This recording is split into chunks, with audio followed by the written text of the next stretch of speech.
আবারও নেশা বিরোধী অভিযানে সাফল্য পেল আমতলী থানার পুলিশ। জানা গেছে, বৃহস্পতিবার সন্ধ্যায় গোপন সূত্রে সংবাদের ভিত্তিতে আমতলী থানার এএসআই মামুন উল্লাহ কাজীর নেতৃত্বে থানার এএসআই গোপাল দাস সহ পুলিশ ও টিএসআর বাহিনী রাজধানীর আগরতলা রেল স্টেশন সংলগ্ন বাইপাস রেল ব্রিজের পাশে থেকে অভিযান চালিয়ে মোট 85 বোতল এসকাপ সহ 3 জনকে আটক করে। এদের মধ্যে 3 জন হল নাবালক, আর অপর যুবকটির নাম রাহুল চৌধুরী। জানা গেছে তার বাড়ি বিহারে।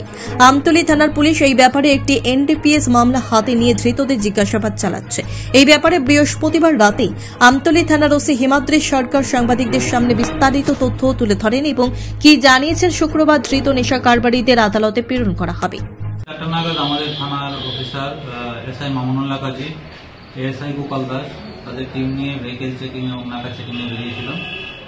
তখন কাঁঠালতলী বাইপাসের কাঁঠালতলী সব নোংরা এলাকায় 3-4 জন লোকের একটা সাসপিসিয়াস মুভমেন্ট দেখা যায়। তাদের পিঠে পিট্টু ব্যাগ ছিল, তাদেরকে সন্দেহভাজন অবস্থায় আটকানো হয় এবং সমস্ত প্রসিডিউর মেনটেন করে তাদেরকে চেকিং করা হয়। চেকিংয়ে তাদের পিট্টু ব্যাগের মধ্যে সর্বমোট 85 বোতল এসকফ কফ সিরাপ ছিল, যেগুলি নেশাদ্রব্য বলে প্রকাশ। তো সমস্ত ফর্মালিটিস মেনটেন করে আমরা এগুলি সিজ করেছি এবং 4 জনকে আমরা ডিটেইন করেছি। দেখা গেল তার মধ্যে একজন রাহুল চৌধুরী আছে, যার বাড়ি বিহার, এবং বাকি 3 জন জুভেনাইল। তাদেরকে ইউজ করে তারা এই ব্যবসাটা চালাচ্ছিল। এই ব্যাপারে আপনারা একটা এনডিপিএস মামলা নিয়েছি আমতলী থানায় এবং ইনভেস্টিগেশন চলছে কেসে। তারা কোথা থেকে কোথায় নিয়ে যাওয়ার জন্য তারা খুব সম্ভবত এখন অব্দি ইন্টারোগেশনে যা প্রকাশ পেয়েছে, তারা হয়তো ট্রেন থেকে নেমে পেছন দিক থেকে ঘুরে নিয়ে যাওয়ার চেষ্টা করছে। তারা এখানে কোথায় থাকে? আগরতলায় গোয়ালা বস্তিতে তাদের আত্মীয় স্বজন আছে, ওইখানে যাওয়ার প্ল্যান ছিল তাদের। কোথা থেকে আনা হয়েছে? তারা বলছে তো বিহার থেকে এসেছে।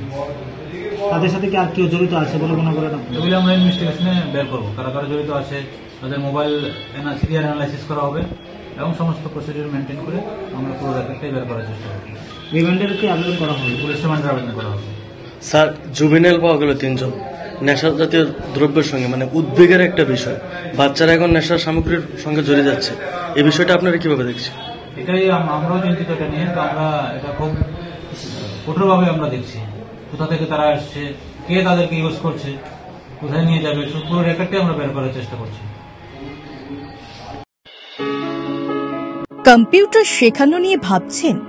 তাহলে আজই চলে আসুন অতি স্বল্প খরচে মধুপুর মধ্যবাজার স্থিত গ্লোবাল হাইটেক কম্পিউটার সেন্টারে, যেখানে অভিজ্ঞ শিক্ষক শিক্ষিকা দ্বারা এবং সম্পূর্ণ নতুন আপডেট ভার্সনে কম্পিউটার শেখানো হয়ে থাকে। কম্পিউটার শেখানোর পর কেন্দ্র সরকারের নিয়ন্ত্রণাধীন উন্নত মানের সার্টিফিকেট ছাত্রছাত্রীদের হাতে তুলে দেওয়া হয়।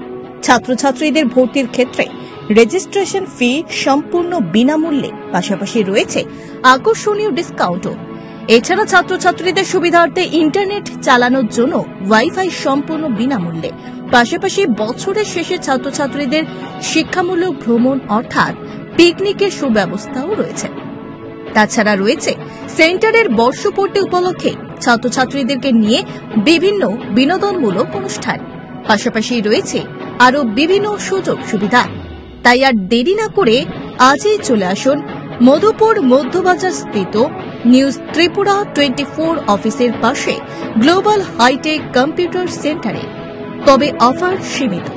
যোগাযোগ নম্বর রয়েছে 8414061456 এবং 9774759706। Bureau report, news Tripura 24।